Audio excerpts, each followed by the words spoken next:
showers in the month of May. The ground's still wet and the sky's still gray, but you're still shining. No cadences or chords to play, no melodies or words to say. I keep stopping to film little clips and the road sweeper's catching up with me.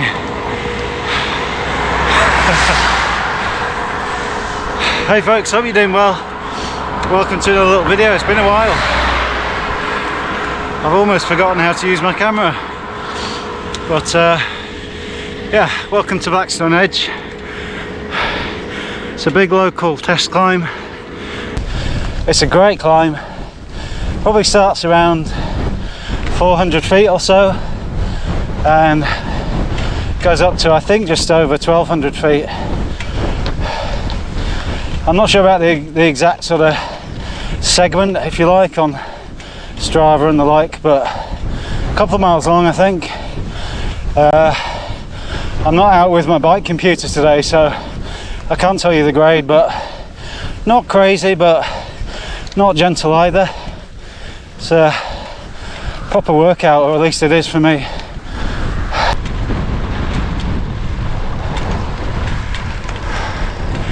Yeah, one of the great valley floor to high moor climbs that. Never really gets easier for me, but it's always enjoyable and it just kind of spits you out in this fantastic high tops position. Loads of options now. I can head down into Ripponden. I can take a left, which I'm going to do today, and go down Cragvale. It's not the best road surface for descending, I find, but what I want to do today is lose all this height, and then I think I'm probably going to head down towards Selby Bridge and then start climbing again. Trying to get ready for a bit of a longer ride in a few days' time. Part of a little series that I'm trying to put together. About halfway through at the moment, and I just need to get a bit of time to edit some videos. But yeah, I thought what I'd do as well on this ride is chat a little bit about bike upgrades. Something I've done quite a lot of over the years. So we'll get into that very shortly.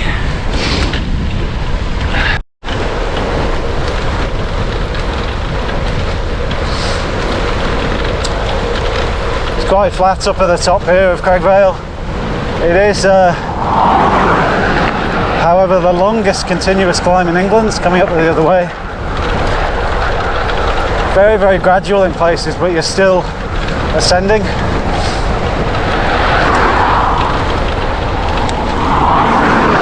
Got a fierce headwind, so I'm having to work pretty hard just to keep moving on the flat up here. But yeah, just back onto the topic of bike upgrades. I'm going to sort of end a little set of comments on this video with, you know, my view of the sort of the number one thing to upgrade. If you could only choose one thing, let's say, my view on what that would be. But as always, the devil's in the detail with these topics, isn't it? And I should probably start by saying a little bit about the sort of bikes that I ride, the kind of rider that I am. So, you know, I don't ride bikes that cost as much as small cars. You know, my bikes are very much down at the budget end. You know, I'd say they're very good quality, very capable bikes that you might get through a cycle to work scheme or something, like I'm riding today. And I'll talk a little bit about the upgrades I made on this. Is the Triban RC520, which I think you can get for about 800 quid these days. Oh yeah.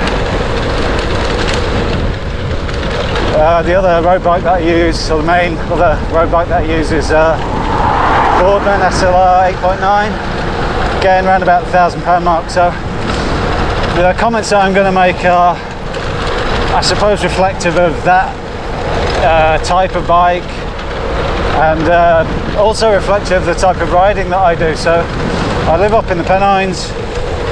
Pretty much any way out of the front door is either a massive ascent or a massive descent. So, you know, that's a consideration. The type of riding that I do tends to be quite hilly, and I probably don't go many videos without mentioning my age, but I am knocking on the door of 50 as well. So I have the, you know, and there are outliers obviously here, but I have the sort of the health, the mobility, the flexibility, and the appetite for cycling of a 50-year-old. I mean, you can make of that what you will, but just a little bit of kind of context, I suppose, to caveat some of the comments that I'm going to make about bike upgrades. Probably need to get a bit further down and out of the wind, and then we'll get into the details here.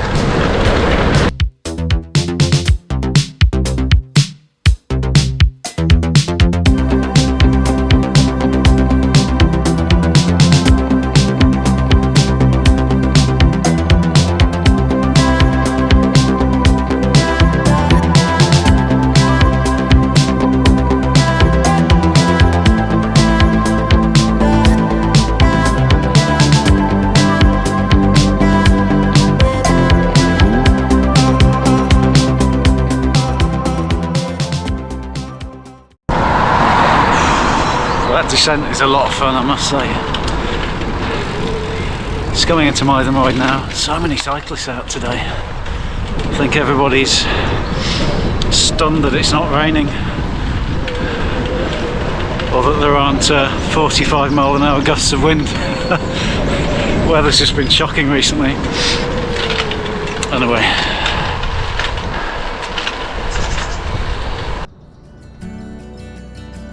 But you're still singing, and it keeps me breathing. When I fall apart into a million pieces, when I don't know where to start, put me back together. You put me back together again. So we're just at the top of Clunters Lane. If you know the area, you'll know what a steep pull that is up from Mythermoyd. But we're really gaining that height now that we lost going down Cragvale, and got some lovely views down into the Calder Valley. I can see out towards Hanley Moor, Halifax Way. Got a little bit more climbing, and then we'll start making our way back towards Craggy's Cafe, and we'll pick up that Cragvale road again up at the top.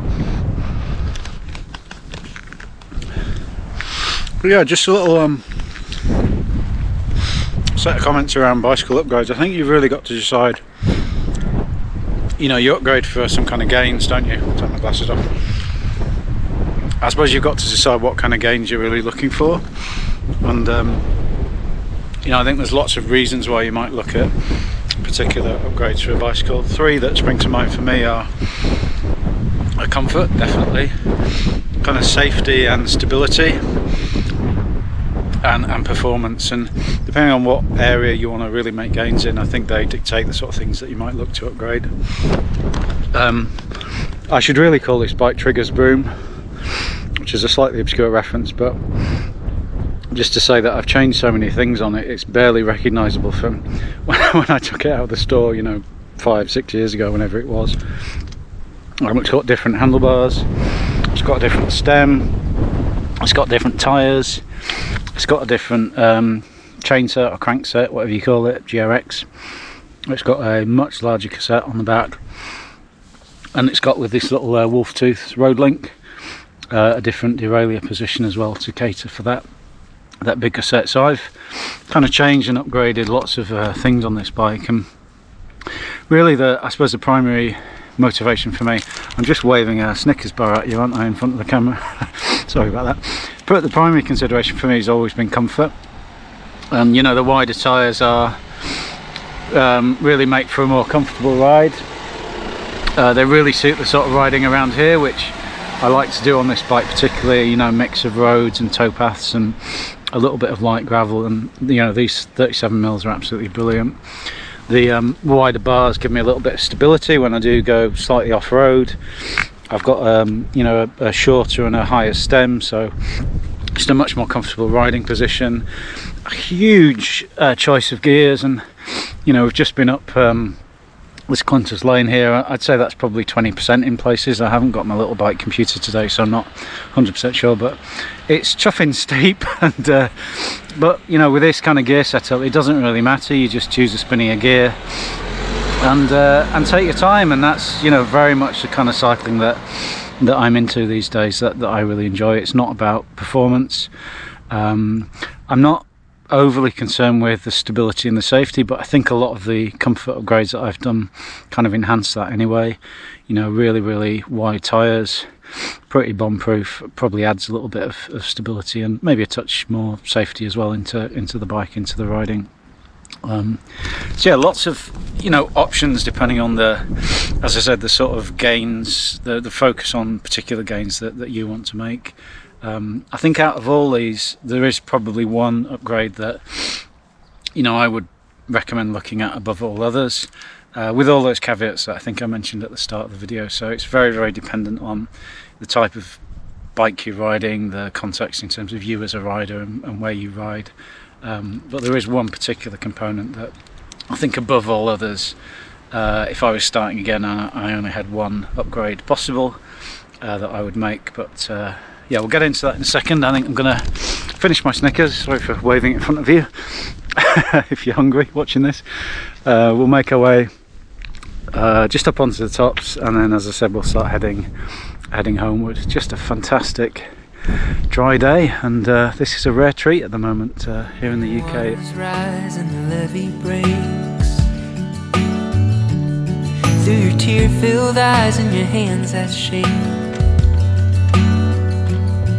Darling, I'll be steady when you're at the end of your tired rope, when you're feeling trapped and just need to go.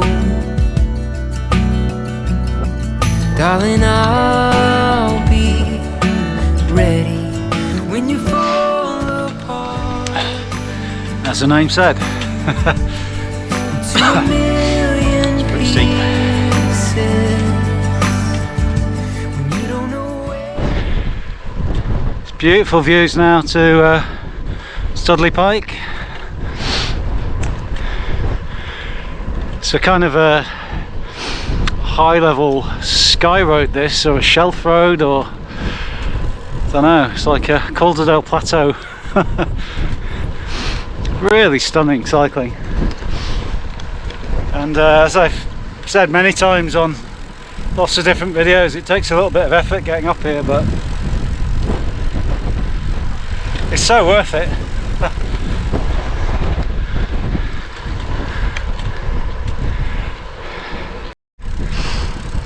So yeah, just final comments on upgrades. If I could just choose one component, I think, to upgrade, it would be the rear cassette.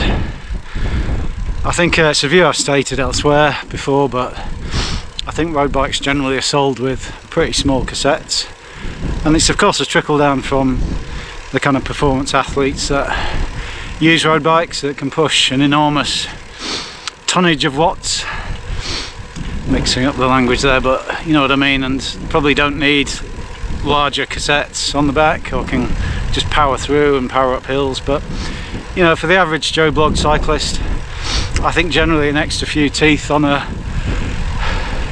on the larger cog at the back is a real godsend, particularly towards the end of rides, and certainly in my experience. And on my Boardman I've upgraded from, I think, an 1130 or 32 to a 1134, and again, just having those extra couple of teeth on the back really makes a difference on the steep climbs, and as I said, really makes a difference towards the end of the day. And I think for me, if I could just choose one thing, it's a real coin toss between that and tyres. I think, again, tyres make a huge difference to the feel and the ride quality on your bike.